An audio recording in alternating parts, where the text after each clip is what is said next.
Hermanos, vamos entonces a ir empezando el día de hoy. Voy a repetir el bosquejo. ¿Qué es la inspiración? Número 2, extensión, significado e implicaciones de la inspiración. Número 3, preguntas necesarias sobre la inspiración. Y número 4, teorías de la inspiración. Este va a ser nuestro punto número 1 que vamos a estar explorando.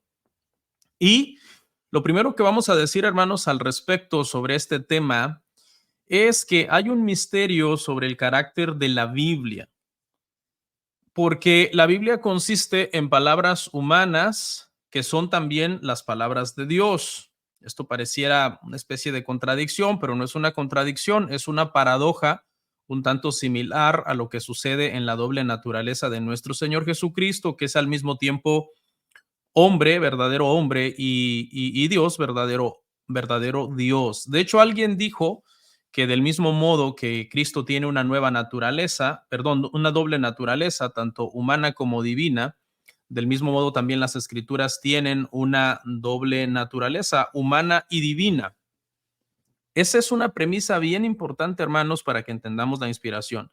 Las escrituras tienen una doble naturaleza en el sentido de que son palabras escritas por hombres y al mismo tiempo es la palabra de Dios. Esto es, de alguna manera, un misterio.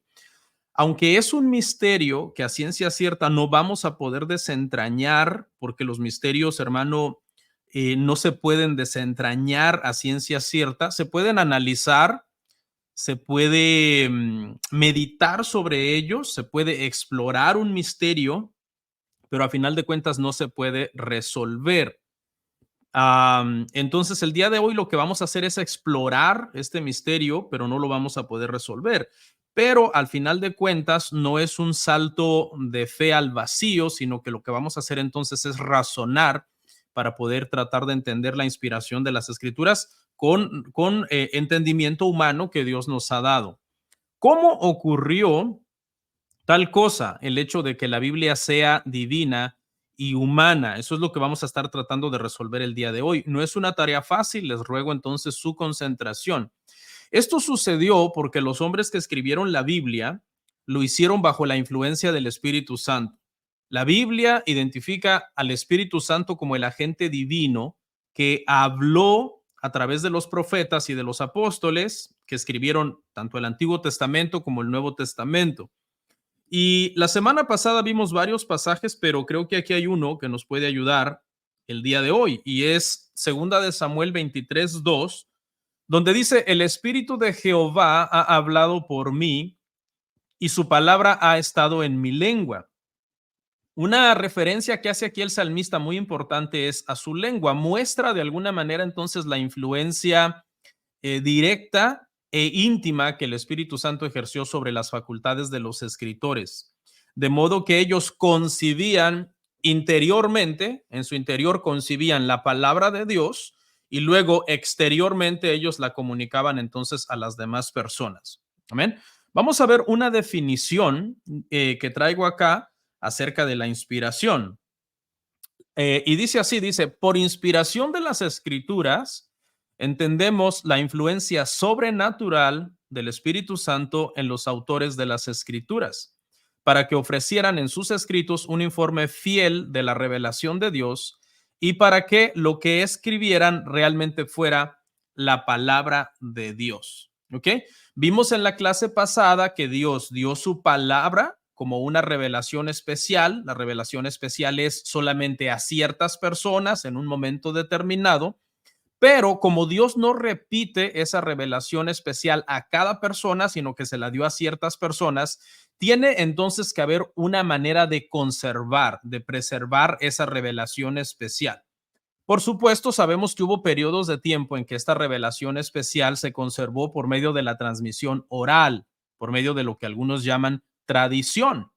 Esto, desde luego, tuvo su tiempo y su periodo de operación, y en ese momento, antes de que esta revelación fuera puesta de manera escrita, pues funcionó y fue la manera en que Dios de alguna manera lo permitió. El detalle es, hermanos, que hay problemas. La transmisión oral o la tradición siempre va a representar algunos problemas, Y el detalle es que la transmisión oral de un mensaje puede modificarse con el tiempo, puede erosionarse, puede cambiarse, puede alterarse. Por lo tanto, estaba claro entonces desde un principio, como vimos en la clase pasada, que era la voluntad de Dios que esto se escribiera. Se necesitaba algo más que esa mera transmisión oral, se necesitaba que la palabra quedara entonces por escrito.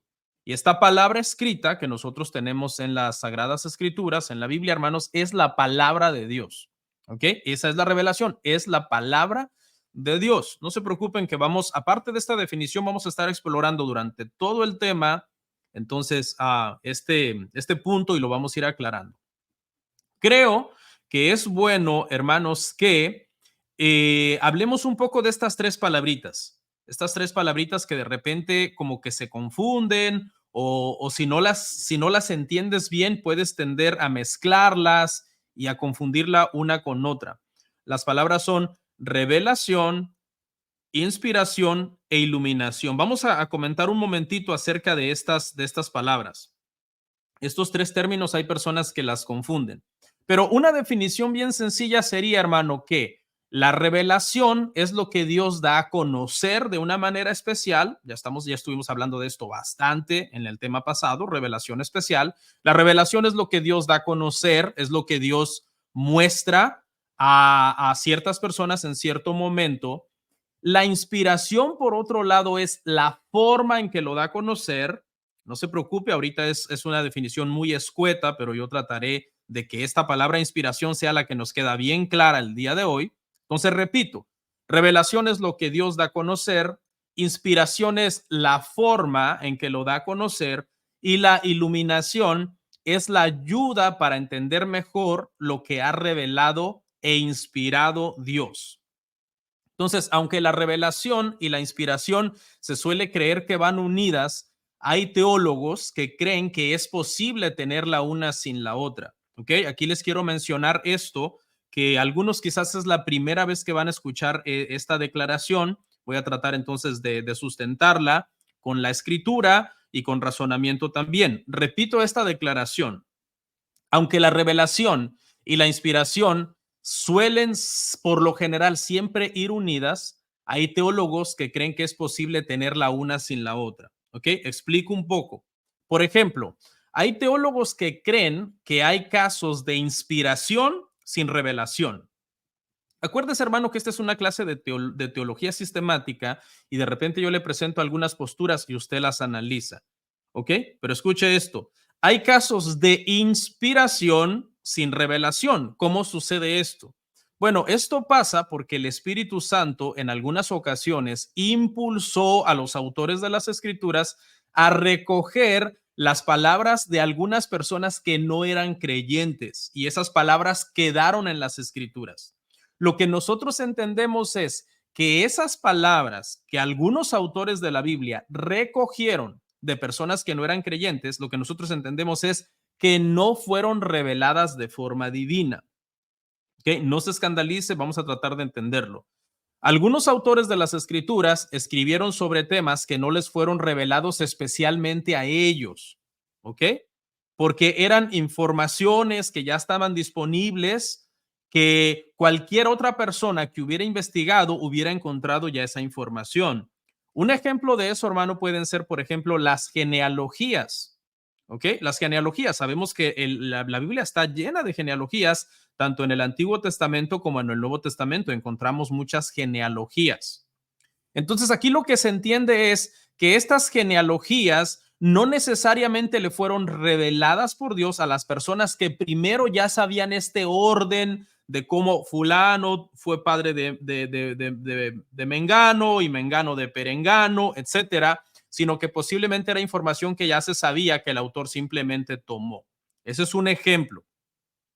Otro ejemplo podría ser, hermano, en aquellos casos en donde el apóstol Pablo en el Nuevo Testamento citó a algunos poetas paganos, específicamente algunos poetas griegos. Hay por ahí, por ejemplo, pasajes en Hechos 17:28, en Tito 1:12, etcétera, donde el apóstol Pablo cita entonces a algunos poetas griegos. Entonces, aquí, hermano, el punto que estamos analizando es lo que dicen los teólogos de que algunas veces se pudiera encontrar la inspiración, es decir, algo que está inspirado porque está en las escrituras, pero que fue puesto en las escrituras sin haber sido necesariamente revelado de forma divina. Esto es lo que se pretende entender en este punto, ¿ok?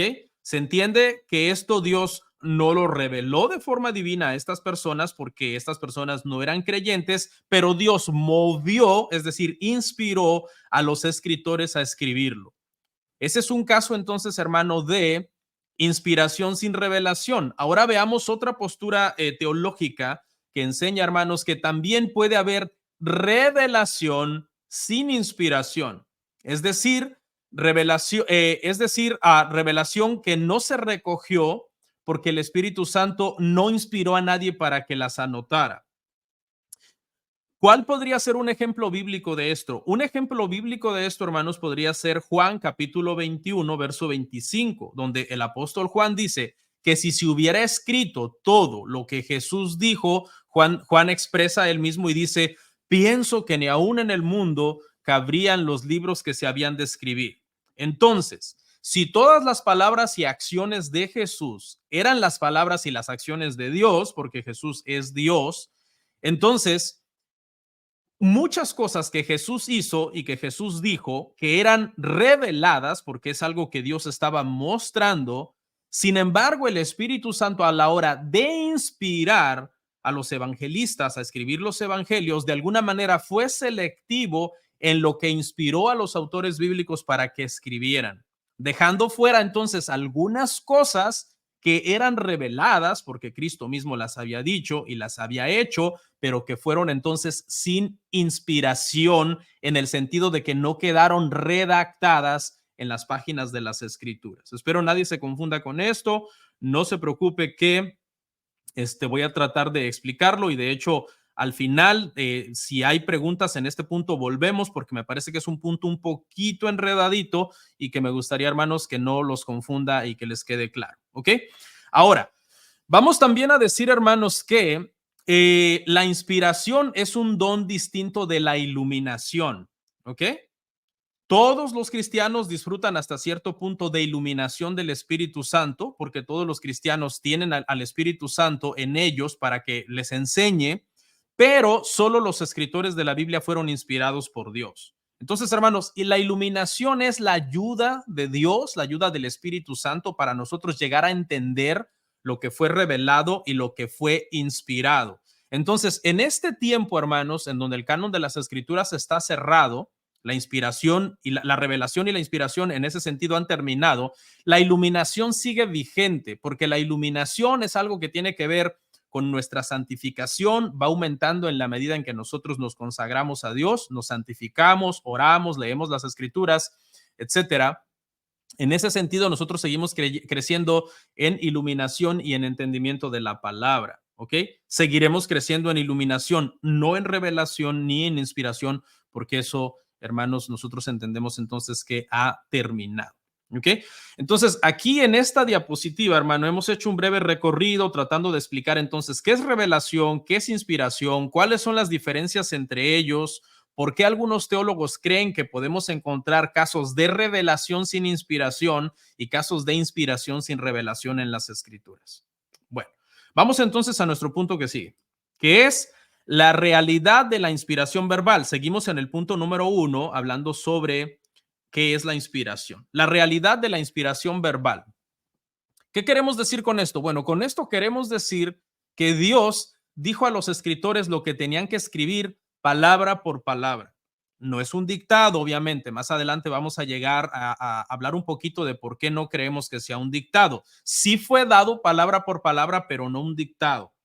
No es que Dios les dijo, esta es la idea general de algo y luego tú entonces plantéalo en tus propias palabras. No es así como se entiende la realidad de la inspiración verbal. La realidad de la inspiración verbal se entiende que Dios dio palabra por palabra, pero sin ser un dictado. Es un poco confuso, pero al final de cuentas les voy a explicar por qué esto así lo creemos y es porque las escrituras así lo dice. Por lo menos en 3 pasajes encontramos respaldo para esta aseveración. Éxodo capítulo 4, verso 12, el Señor le dijo a Moisés lo siguiente, le dijo, ahora pues ve y yo estaré con tu boca y te enseñaré lo que hayas de hablar. ¿Ok? Luego también le aseguró a Jeremías lo mismo. He puesto mis palabras en tu boca, Jeremías 1:9.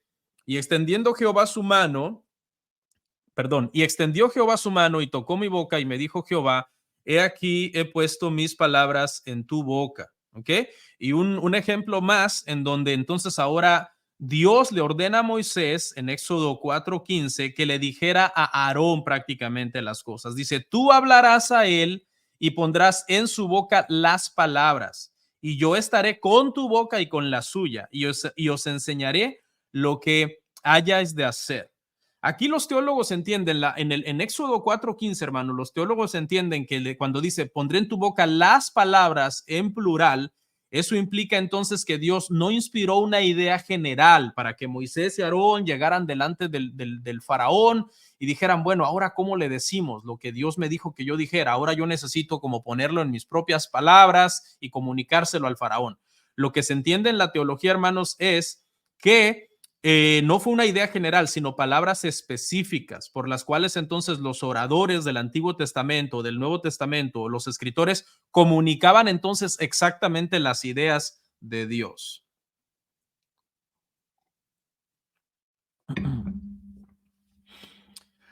Ok, sin embargo, la precisión de la inspiración verbal no implica que Dios se apoderó del cuerpo del profeta y le negó su mente y su personalidad individual. Es muy importante aclarar esto por lo que acabo de decir antes, ¿no?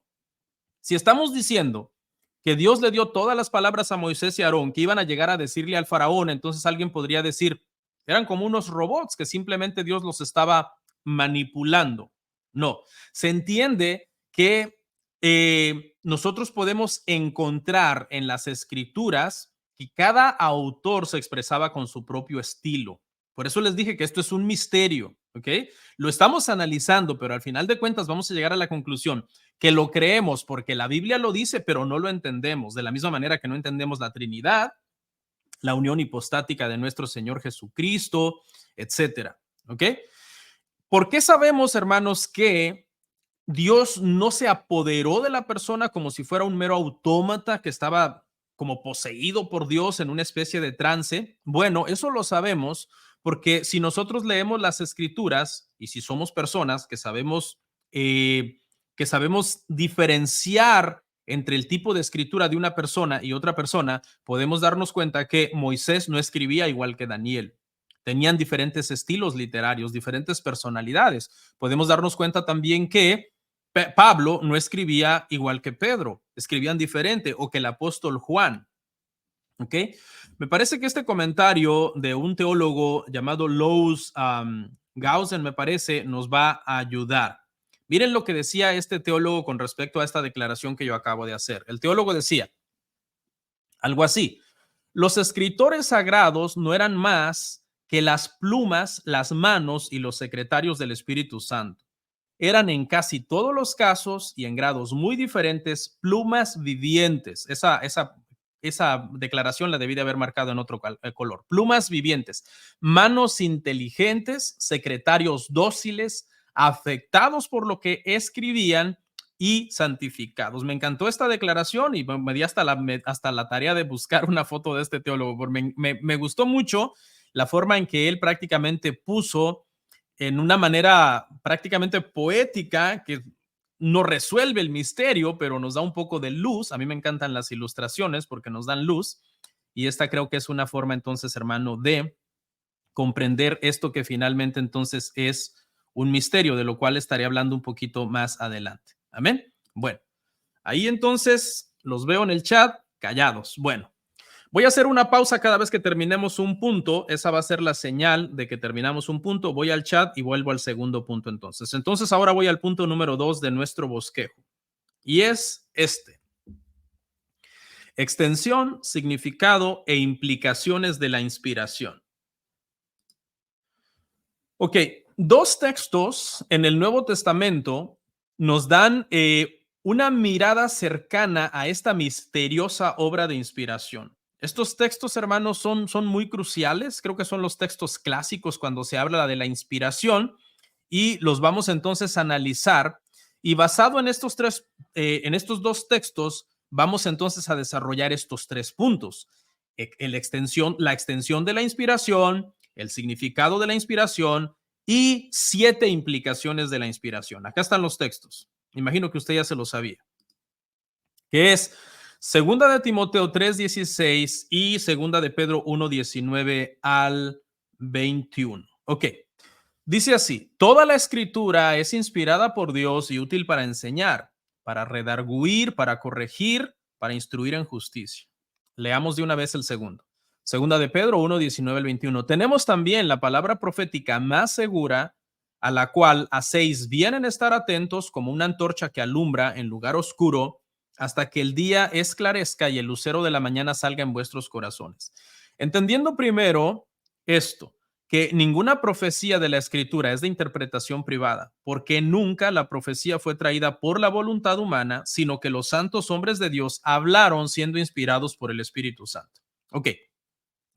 En estas dos citas quiero que abra su Biblia y quiero que en segunda de Timoteo 3:16, me imagino que usted ya tiene ese verso marcado completo, pero con un marcador de diferente color, marque la palabra toda y marque la palabra inspirada, y luego de allí pudiera marcar para qué sirve, ¿no? Útil para enseñar, para redarguir, para corregir, porque esos son los 3 puntos que vamos a analizar. Igual en segunda de Pedro, si puede marcar una parte, marque porque ninguna profecía de la escritura es de interpretación privada. Y estos son los puntos entonces que vamos a desarrollar: extensión de la inspiración, significado de la inspiración e implicaciones entonces de la inspiración. El primero, en estos pasajes, hermano, el primer aspecto que vamos a encontrar entonces es la extensión de la inspiración. ¿A qué nos referimos?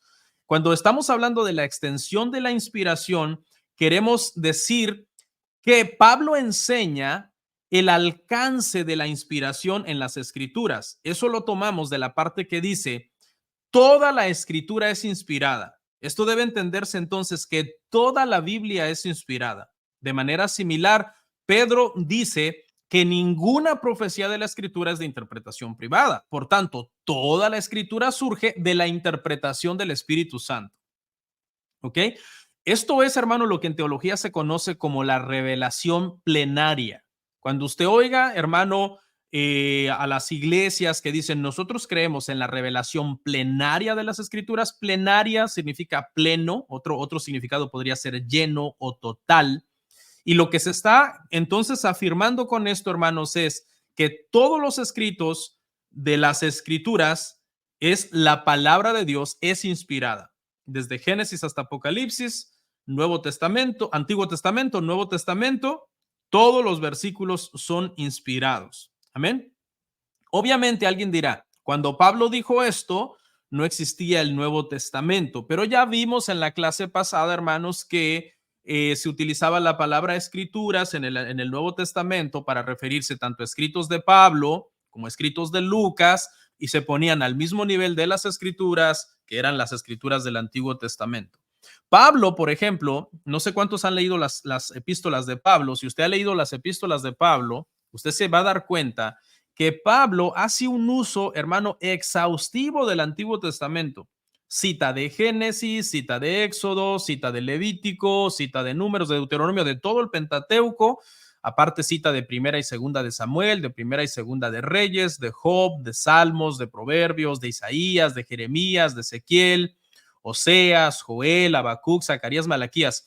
Pablo cita prácticamente todo el Antiguo Testamento y con eso él está diciendo es la palabra de Dios. Toda la escritura es inspirada, es la palabra de Dios. Entonces, en este punto, hermano, cuando hablamos de extensión, lo que queremos entonces es definir que todas las palabras que tenemos escrita en nuestra Biblia, en los libros de las escrituras, son la palabra del Señor y se conoce entonces como revelación plenaria. Pasemos al segundo punto: significado de la inspiración. ¿Se acuerda que yo ya le di una definición? Esa definición fue a manera de entrada, ¿no? Como un entre, para tener una idea general. Ahora vamos a tratar de desglosar entonces cómo fue que llegamos a esa definición, porque esa definición simplemente se da, pero ahora entonces lo que vamos a hacer es tratar de respaldarla. ¿Y qué vamos a usar? Bueno, vamos a usar los mismos pasajes que citamos y que dijimos que son prácticamente pasajes base para hablar de la inspiración de las escrituras. Este es el segundo aspecto entonces de este pasaje que vamos a analizar. y lo tomamos de la expresión de Pablo, inspirada por Dios. Ahí la palabra, hermanos, griega es teumneustos. Teumneustos, lamento no habérselas puesto, hermano. Lamento no habérselas puesto. Se me hizo muy largo el PowerPoint y ya quise eliminar un poco de diapositivas. Significa respirado por Dios. Respirado por Dios, es decir, producido por el aliento de Dios. ¿Ok? Así como nuestras palabras son producidas por nuestro aliento, cuando se dice que las escrituras son inspiradas por Dios, quiere decir que fueron producidas por el aliento de Dios. Pedro también nos enseña que los profetas hablaban inspirados, como dice ahí en 2 de Pedro capítulo 1, verso 21, que es un pasaje que vimos ahí en la diapositiva. Ahora, aquí les quiero explicar algo, hermanos, porque mientras que esta palabra inspirados en 2 de Timoteo 3:16 es la palabra teumneustos, Pedro hizo algo interesante, tradujo como inspirado una palabra, hermanos, que es diferente, que es la palabra pleros. La palabra pleros se debió de haber traducido no tanto como inspirado, se debió de haber traducido de alguna manera como movidos, movidos o trasladados o llevados de un lugar a otro. Y estas dos palabras entonces son bien importantes porque este término se refiere, no se refería meramente a ser un guía, ¿ok? Sino que el profeta es tomado y llevado a una meta pretendida, ¿ok? No es como, imagínese esto, ser movido en este aspecto de segunda de Pedro 1:21, no es como que el Espíritu Santo iba como guiando al escritor, diciéndole, sígueme por aquí, sígueme por allá, sígueme por esto, sino tomado y puesto en la meta prácticamente, puesto en la meta que él pretendía. Al final de cuentas, hermanos, la inspiración, es decir, el modo en que el Espíritu operó, el Espíritu Santo operó sobre el espíritu de cada persona, permanece en el ámbito del misterio, como les decía yo hace un rato. Ok, esto no debería de asombrarnos, hermano. Hay muchas cosas que nosotros creemos y aceptamos por fe que están en el ámbito del misterio. Por ejemplo, le voy a mencionar dos bien importantes. ¿Cómo obró Dios en la creación? Bueno, no lo entendemos. Él habló y fue hecho, ¿no? Cómo el Señor hizo al hombre, sopló y el hombre fue un ser viviente. No entendemos todo el proceso, ¿no? Si entendemos que era literalmente un mono de barro y que recibió el ruach, el espíritu de Dios y fue un ser viviente, no entendemos, eso es un misterio, ¿ok? Pero lo creemos porque las escrituras lo dice. Le menciono otro misterio y le voy a mencionar dos misterios que tienen que ver con soplar, porque es que estamos hablando de que Dios respiró su palabra, entonces que tiene que ser dos ejemplos que sean afines, ¿no? El primero, Dios sopló entonces en Adán o habló y la naturaleza fue creada. Ahora vamos al segundo, que es la redención y que la redención también tiene que ver con el soplo del Espíritu Santo, como el Señor Jesús le dijo a Nicodemo en Juan capítulo 3, ¿no? Le dijo, el Espíritu cuando hace la obra es como el viento, tú no sabes de dónde viene ni a dónde va, así es los que nacen de nuevo. Se estaba refiriendo al nuevo nacimiento que también resulta un misterio. Amén, resulta un misterio. De esa misma manera, Dios sopló también, hermanos, a estos autores para moverlos a escribir cada palabra que él quería que escribieran y eso queda, ¿cómo operó? ¿Ok? Estamos diciendo no fue un dictado, estamos diciendo no es que Dios se apoderó de sus facultades mentales y los usó como meros autómatas o robots, sino que les dejó su personalidad. Por eso encontramos diferentes estilos en cada uno de los escritores. Encontramos, de hecho, parte de su personalidad, etcétera. Y alguien diría, pero entonces explíqueme cómo fue por fin, si no fue un dictado, si Dios no los tomó, pero sopló sobre ellos, pero los movió y los llevó a esa meta. Explíqueme eso. Bueno, es un misterio. Debemos aceptar este misterio e inclinarnos ante el Señor. De la misma manera que aceptamos el misterio de nuestro nuevo nacimiento y nos postramos ante Él, de esa misma manera debemos aceptar este misterio y postrarnos ante el Señor. Dios sopló para crear el hombre, luego sopló para regenerarlo, luego sopló sobre estos hombres para que escribieran su palabra y es un misterio. Ok, en conclusión entonces de este punto número 2, Las escrituras son el aliento de Dios. ¿Ok?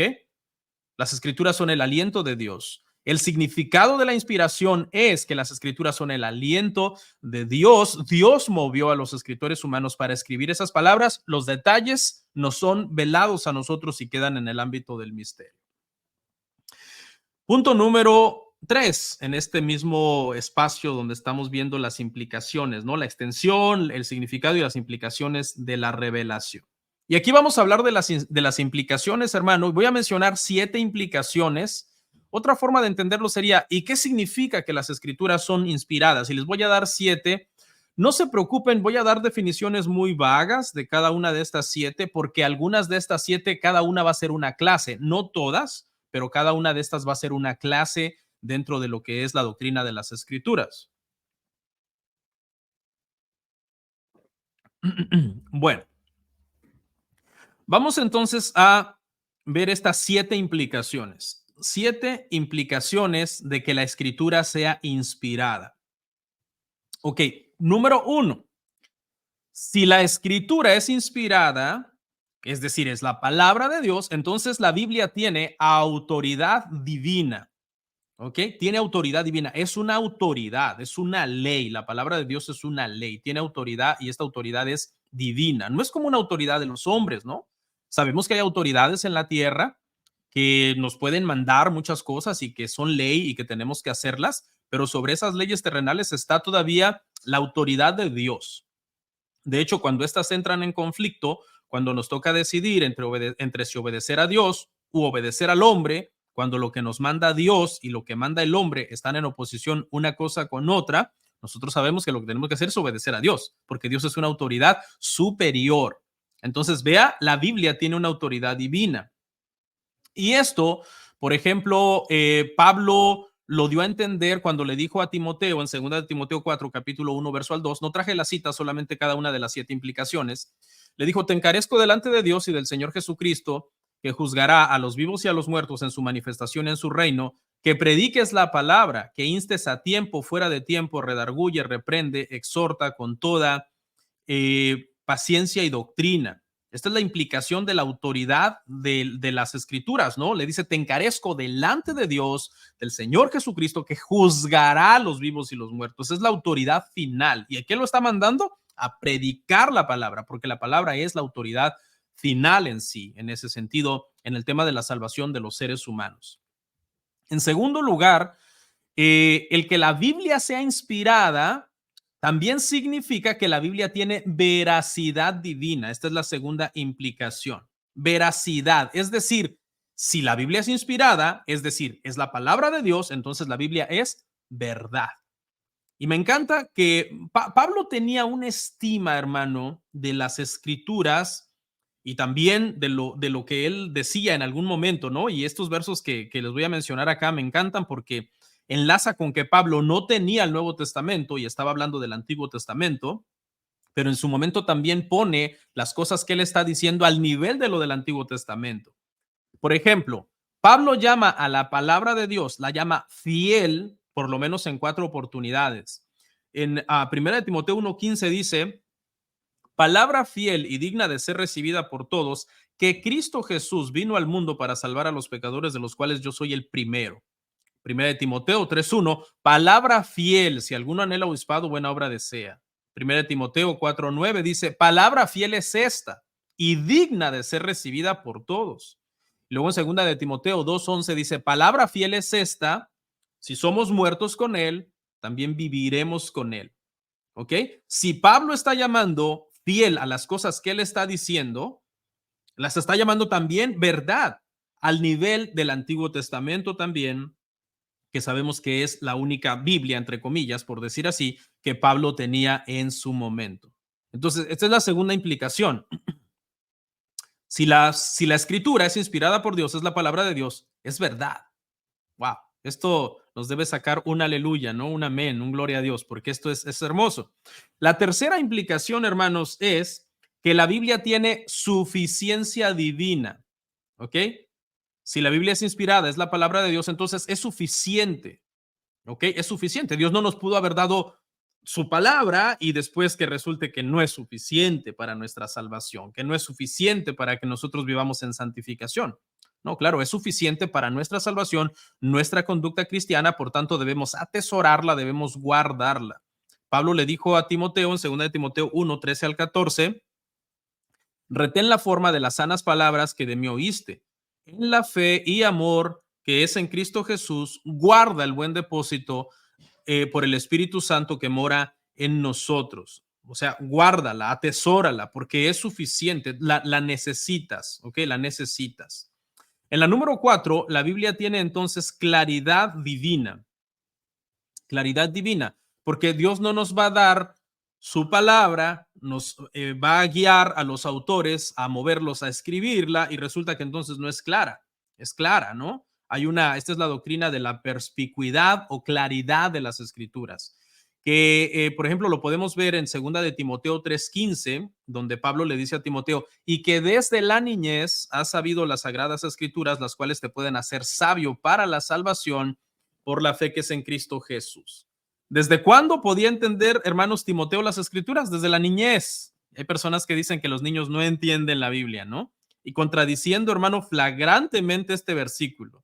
Desde la niñez ha sabido las sagradas escrituras. Puede ser que no era necesariamente un infante, Timoteo, pero estaba en una etapa no de adultez, sino de niñez. ¿Ok?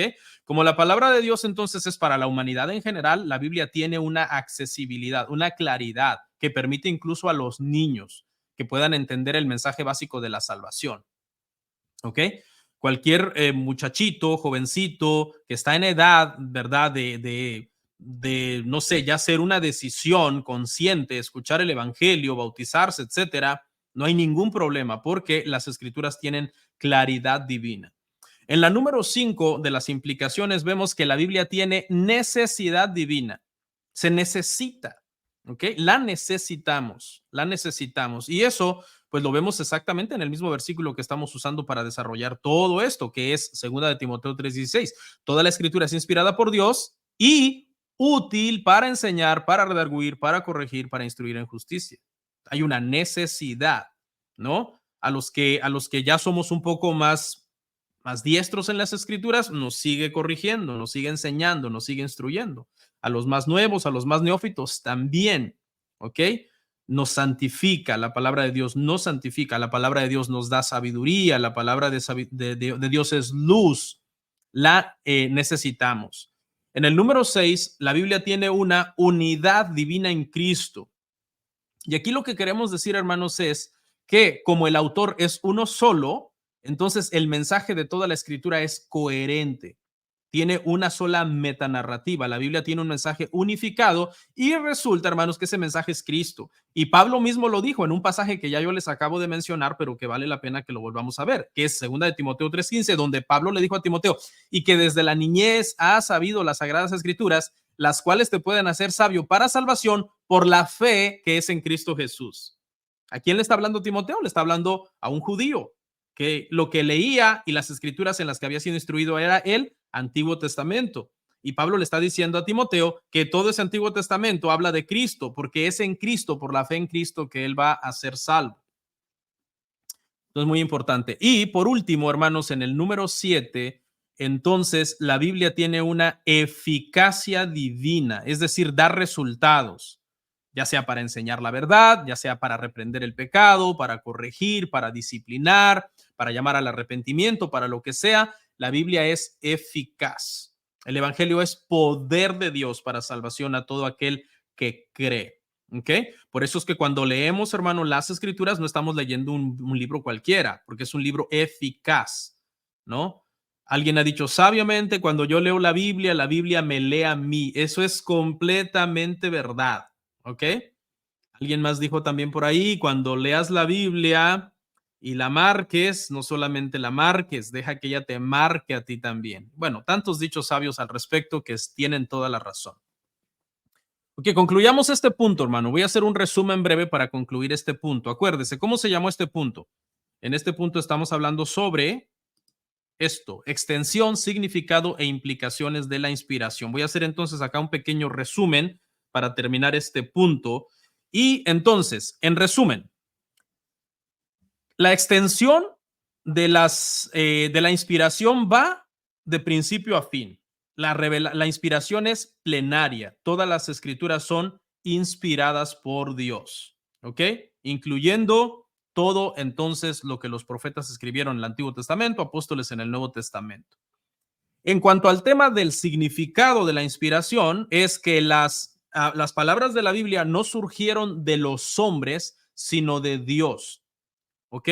Dios exhaló su palabra y entonces y movió a estos hombres, apóstoles y profetas, para escribirla. Y en la implicación, estuvimos entonces viendo que la Biblia tiene propiedades especiales que la hacen diferente de cualquier otro libro. Es la palabra de Dios, tiene autoridad, veracidad, suficiencia, claridad, necesidad, unidad y eficacia. Todos estos son atributos entonces de la Biblia y hacen que no sean meras palabras de hombres, que no sea un mero libro, sino que son las santas escrituras. Amén. La pequeñita pausa para ir a nuestro punto número 3 y ver si hay alguna situación en el chat. ¿Me están oyendo? ¿Me están viendo? Excelente. Bueno, continuamos entonces con el punto número 3, que es preguntas necesarias sobre la inspiración. Ok.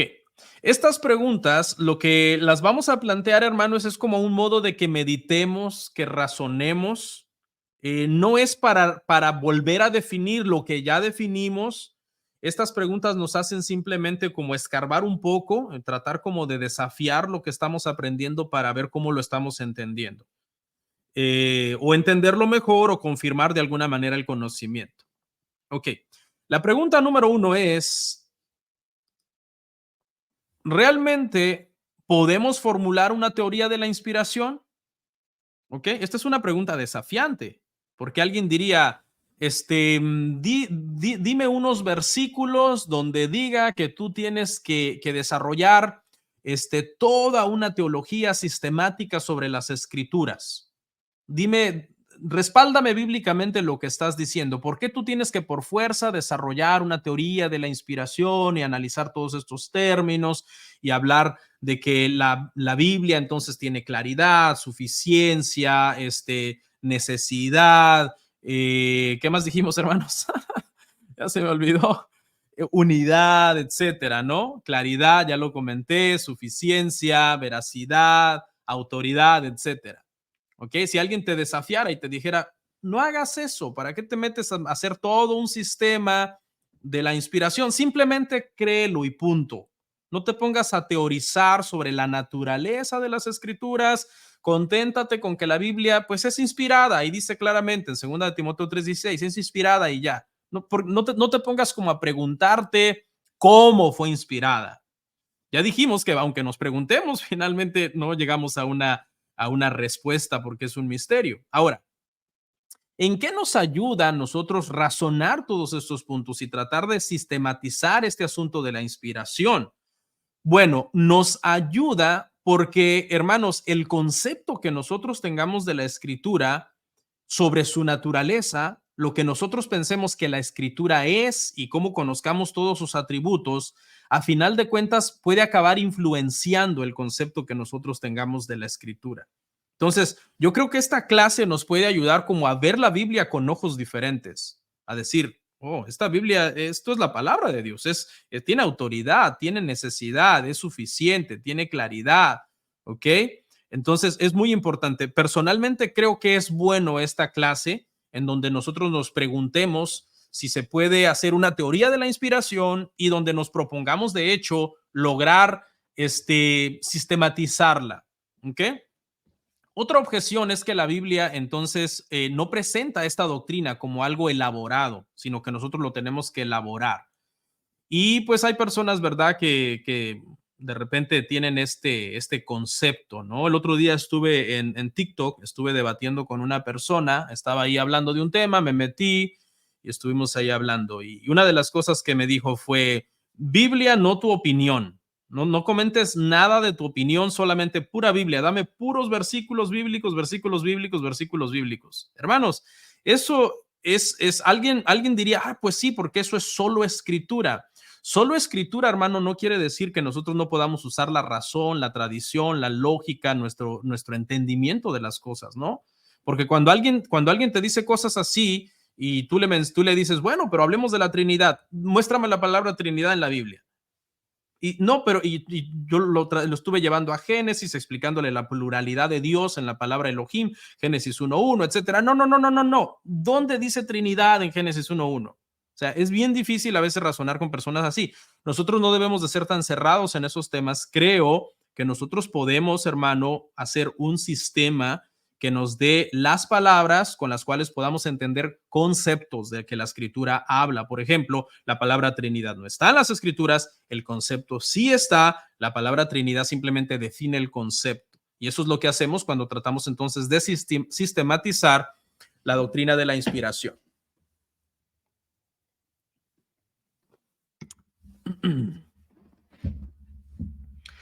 Pregunta número 2. ¿La inspiración es uniforme en toda la Biblia o hay grados diferentes o diferentes niveles de inspiración? Ustedes saben que esto ya lo respondimos, la inspiración es plenaria, ¿ok? Pero hay gente que desafía estas cosas, ¿no? Hay gente que desafía el hecho de que la inspiración sea plenaria y dice, no, pero es que hay contradicciones, hay gente que cree que hay contradicciones, hay gente que cree que hay incongruencias y por tanto si hay una contradicción, pues una de las dos tiene que estar errada, etcétera. No, nosotros entendemos, hermanos, que no hay grados en sí de inspiración, sino que la inspiración es plenaria. ¿Cuántos han visto, hermano, esas Biblias que tienen lo que Jesús dijo en rojo? ¿Ok? Bueno, esas letras que están en rojo, que son las palabras que Jesús dijo, no son más inspiradas que el resto de las letras que son negras en los evangelios. ¿Ok? No se vayan a confundir con eso. Alguien diría, no, pero es que ¿cómo vamos a comparar el Sermón del Monte, que es tan sagrado, que es toda un discurso sobre ética, sobre moral, sobre principios de vida, etcétera? ¿Cómo vamos a comparar el Sermón del Monte con las genealogías? Alguien diría, por supuesto que el Sermón del Monte es más inspirado que las genealogías. No, lo que nosotros entendemos es que el Sermón del Monte y las genealogías tienen exactamente la misma inspiración. Alguien, de hecho, podría confundirse cuando está recién convertido y decir, voy a leer los profetas mayores primero porque son más importantes. ¿Y por qué son más importantes? Porque son mayores. Posiblemente lo que ellos dijeron pese más que lo que dijeron los profetas menores. No, el grado de inspiración es el mismo para los profetas mayores y los profetas menores. Pregunta número 3. ¿La inspiración se relaciona con dar forma y preparar el material antes de su utilización por parte del autor de las escrituras? ¿Ok? Esta pregunta, hermanos, surge porque, como bien ustedes saben, Moisés, que es la postura ortodoxa, algunos le llaman fundamentalista, no sé si ustedes sepan, o no sé si ustedes sepan, hermano, pero hay una tremenda persecución contra los que creemos, por ejemplo, que Moisés escribió el Pentateuco, ¿no? Porque ahorita la crítica textual y muchos movimientos dicen, no, Moisés no escribió el Pentateuco. Entonces ya cuando tú dices Moisés escribió el Pentateuco, te dicen, oh, eres un fundamentalista. O cuando crees, por ejemplo, que Génesis es un libro literal, que Adán y Eva fueron personajes literales, que una serpiente habló con Eva, oh, tú eres un fundamentalista. Ahorita hay mucha persecución contra creer esas cosas, hermano. Tengan mucho cuidado. Se nos está acusando de fundamentalistas. Pero bueno, retomo. Esta pregunta la voy a repetir porque creo que me fui por otro lado. ¿La inspiración se relaciona con dar forma y preparar el material antes de su utilización por parte del autor de las escrituras? Esto se dice en el contexto, hermano, de que, por ejemplo, cuando Moisés escribió el Pentateuco, usted sabe que la historia de la creación, por ejemplo, ya había sucedido. La historia de los patriarcas ya había sucedido cientos de años antes de Moisés. Entonces, una buena pregunta aquí es, ¿hasta qué punto ya sabía estas historias Moisés y él solamente les dio forma? Eso es lo que está tratando de dar a entender esta pregunta. No, se dice, por ejemplo, en algunos casos pasaron largos periodos de tiempo entre el momento en que sucedió el evento y el momento en que fue recogido en las escrituras. Entonces la pregunta es, durante este periodo, la comunidad que ya tenía esa información de fe, que la transmitieron de una generación a otra generación, ¿no será que la seleccionaron, la ampliaron, la condensaron, la modificaron y esta tradición fue la que de repente entonces ya Moisés recibió, pero ya no era exactamente como era en el principio. Entonces, hermanos, ¿qué es lo que nosotros entendemos para resolver esta pregunta? Lo que nosotros entendemos es que aunque sí Moisés pudo quizás depender de las genealogías de Moisés, de Abraham, Moisés pudo depender de las genealogías de Abraham que ya habían estado registradas, quizás por Isaac, por Jacob, por los 12 hijos de Jacob, etcétera. Pero eso no quiere decir que eso no haya sido inspirado por Dios. Nosotros quedamos que esto entonces es un misterio, ¿ok? No sabemos más detalles, pero respondemos la pregunta entonces con lo que ya aprendimos que dicen las escrituras, que cada palabra de lo que se escribió, de los que escribieron, eran las palabras de Dios. Del mismo modo, por ejemplo, si vamos al Nuevo Testamento, nosotros sabemos que Lucas, ¿qué dijo acerca de sus escritos, hermano? Lucas dijo que sus escritos habían sido una investigación. ¿Cómo entiende usted eso? ¿Cómo entiende usted que fue una investigación? Es decir, recogió materiales, recogió información, quizás de testigos presenciales, etcétera, pero al mismo tiempo es inspirado. Es que aquí es donde entra ese misterio de que la escritura es al mismo tiempo la palabra del que lo está escribiendo, pero al mismo tiempo la palabra de Dios. No sé usted, pero a mí me encanta esta clase. Bueno, pregunta número 4. La inspiración es una cualidad unida permanentemente al autor de las escrituras o al oficio de profeta o apóstol como tal, o es una influencia especial en un momento concreto de tiempo. Ok.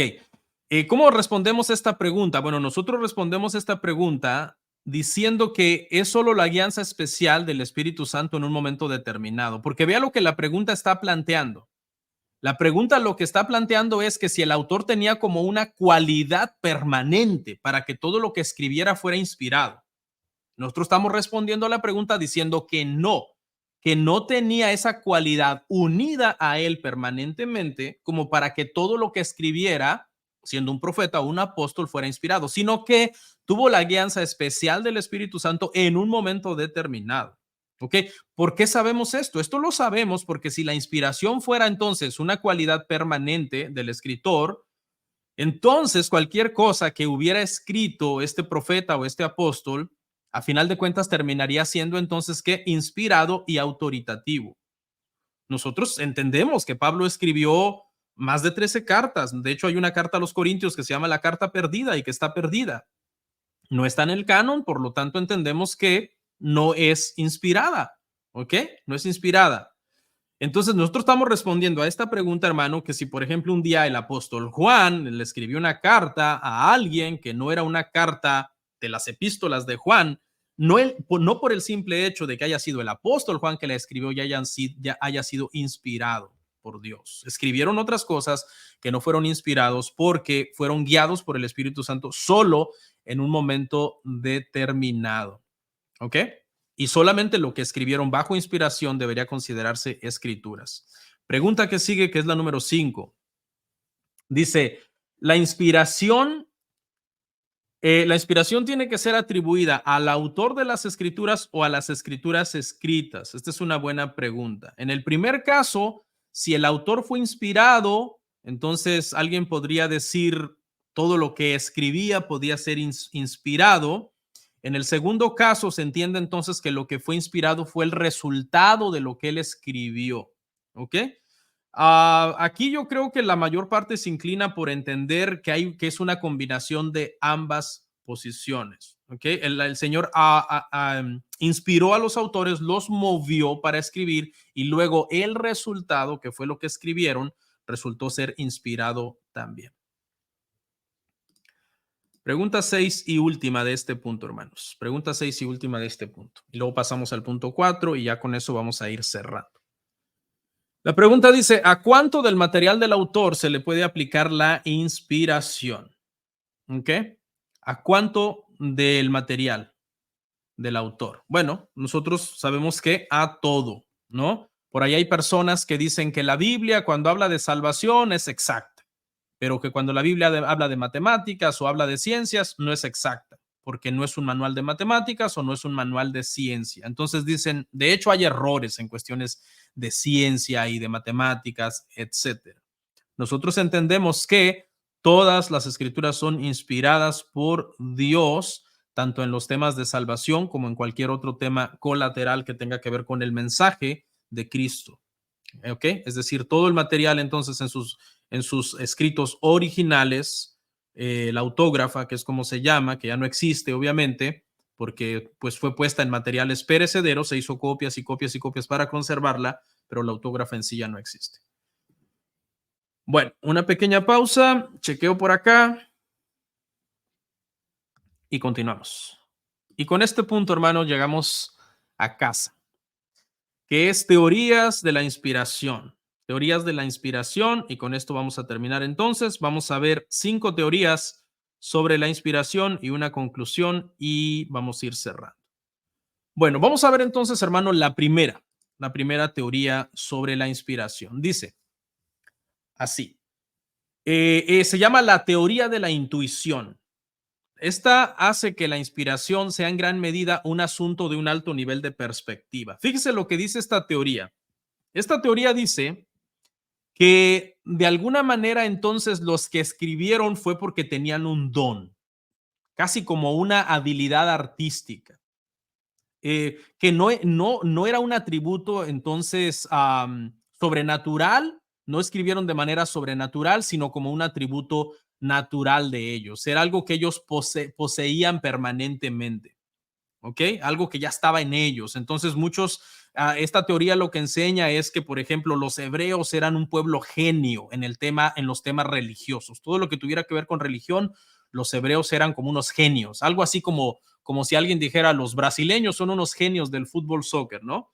Entonces alguien dice, los hebreos tenían ya esa capacidad, tenían como ese don de escribir cosas de cuestiones religiosas, así como por ejemplo, Pitágoras era muy bueno para las matemáticas, o Platón era muy bueno para la filosofía, o los brasileños son muy buenos para jugar fútbol, soccer, etcétera. De esa misma manera, los hebreos tenían un don para escribir cosas religiosas. Esta es una teoría, la teoría de la intuición, que trata entonces como de entender por qué la Biblia es un libro tan maravilloso, por qué es un libro tan misterioso, tan lleno de sabiduría, que encierra tantas verdades, ¿no? Principios de vida, ética, etcétera.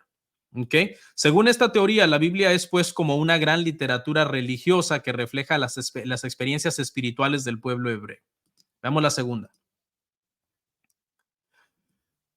La segunda es la teoría de la iluminación. Esta mantiene que hay una influencia del Espíritu Santo sobre los autores de las Escrituras, pero implicando solo una intensificación de sus poderes normales. Entonces, desde este punto de vista, estas personas ya tenían como un cierto don para escribir estas cosas y lo único que recibieron entonces fue una intensificación del Espíritu Santo. Es decir, el Espíritu Santo simplemente les ayudó, no es que los inspiró como nosotros creemos, sino que simplemente entonces les echó como una mano, como diríamos en buen mexicano.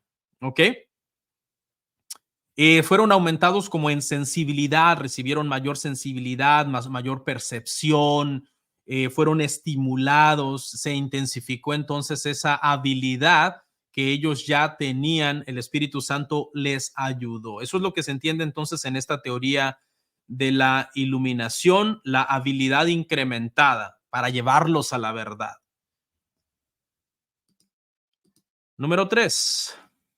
La teoría dinámica. Esta enfatiza la combinación de los elementos divinos y humanos en el proceso de inspiración y escritura de la Biblia. En esta entonces el Espíritu de Dios obra dirigiendo al escritor hacia los pensamientos o conceptos, permitiendo que la personalidad distintiva del propio escritor aparezca en la elección de las palabras y las expresiones. Por lo tanto, el escritor dará expresión a los pensamientos dirigidos divinamente de una manera única y característica. Esto no es lo mismo que lo que dije anteriormente, hermanos, ¿ok? Porque en esta postura lo que se entiende entonces es que no, el Espíritu Santo no está dando como las palabras, sino las ideas. Y la persona entonces lo está poniendo en palabras suyas. Por eso es que entonces ellos dicen, sí, está la personalidad distintiva del escritor aparece ahí porque el Espíritu Santo lo que dio fue ideas o pensamientos. 4. La teoría del dictado. Esta es la enseñanza de que Dios realmente dictó la Biblia de a los escritores. Usted sabe, vimos un pasaje en Éxodo 4:15 en donde Dios le dijo que les iba a dar las palabras, y hay otros pasajes así como que da a entender que los escritores les dijo el Señor, y hablarás todo lo que yo te diga, sin ponerle, sin quitarle. Entonces, usando esos pasajes, hay personas que creen en esta teoría del dictado. Prácticamente ellos simplemente, Dios les estaba dictando y ellos iban escribiendo. Según esta teoría, entonces, los diferentes autores no escribieron. Aquí, ¿cómo se resuelve esta pregunta? ¿Dónde está la contradicción de esta pregunta? La contradicción de esta pregunta está, hermanos, en que si esto fuera verdad, ¿qué encontraríamos en las escrituras desde Génesis hasta Apocalipsis? El mismo estilo, el mismo vocabulario, la misma personalidad, porque simplemente sería un dictado del Espíritu Santo. Nosotros sabemos que no fue un dictado del Espíritu Santo precisamente porque encontramos la personalidad y el estilo distintivo de cada uno de los autores en los libros. Y por último, hermanos, la número 5, la teoría verbal. Esta insiste en que la influencia del Espíritu Santo se extiende más allá de la dirección de pensamiento hasta la selección misma de las palabras utilizadas para expresar el mensaje. Esta es la teoría final, que es la teoría que nosotros enseñamos el día de hoy, la teoría verbal. Creemos que la obra del Espíritu Santo es tan intensa que cada palabra es la palabra exacta que Dios quiere que se utilice en ese momento para expresar el mensaje. Sin embargo, aquí es muy importante aclarar, hermanos, que no es un dictado. No es un dictado, ¿ok?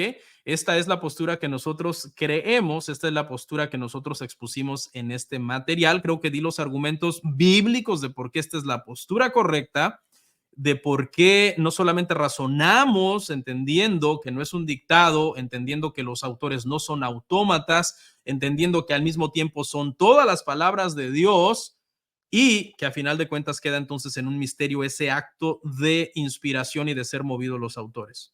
Y con esta conclusión, entonces, sería nuestra última diapositiva. Leemos y dice, la Biblia es la palabra de Dios para la humanidad. Fue escrita por autores humanos, pero Dios los inspiró y guió para escribir todo lo que escribieron. Cada palabra, forma y ubicación de la palabra en los manuscritos originales de la Biblia fue escrita divina e intencionalmente. Esta es la visión ortodoxa de la iglesia, se conoce como inspiración plenaria, verbal, y se acabó. Ahí estuvo nuestra clase, la inspiración de las escrituras. Amén. Y ahora sí, mis queridos hermanos, llegamos entonces al final, 9:15 de la noche. Gloria al Señor.